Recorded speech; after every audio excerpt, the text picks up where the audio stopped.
Hey there, YouTube friends. Here's the situation today. I noticed that our refrigerator wasn't keeping things cold. And when that happens, the first thing to do is to pull the refrigerator from the wall and check to see if the vent is covered in dust. And in our case, that vent right there was completely covered. Now, I took the plate off to get a look at the coils. And if I could just get in here and shine a light in there, you can see that there's a lot of dust on these coils over here.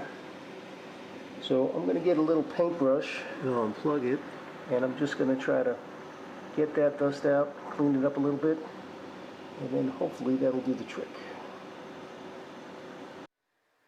So that's all the dirt and dust that I got off of the coil.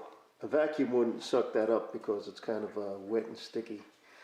So now that is clean, I'm just going to put the plate back and see if that worked. And it's just a 1/4-inch socket. Now there's also a vent in the front that I want to clean and get that dust off as well.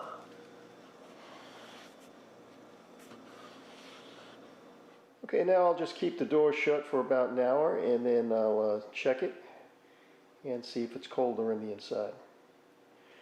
Okay, here's the situation. I plugged it back in and I had it running for a couple hours. You could actually hear it running now, but I don't see much of an improvement. The freezer is still cold at about 24 degrees, but the fridge is warm at about 50. Now I do hear some clicking over here. So I'm thinking that maybe there's an ice buildup on the fan and it can't spin. And what I also noticed is if you come around over here, is we had a bunch of food and freezer bags blocking that back panel. So I removed all of that.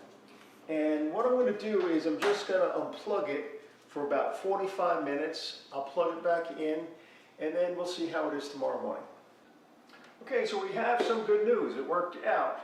The freezer is still cold. In fact, it got colder and went down to about 16 degrees. And now the refrigerator is cold. It went from about like in the 50s yesterday, and now it's down to 37. You can see I have the thermometer in there. So we're good. I don't have to call a repairman. Now I don't know if this is going to work for you, but it's something you could try before you call the repair guy. So maybe you could save yourself a couple of dollars. I hope you do. That's it for me for now. We're going to have more DIY videos to come. Please like and subscribe. I'll catch you next time.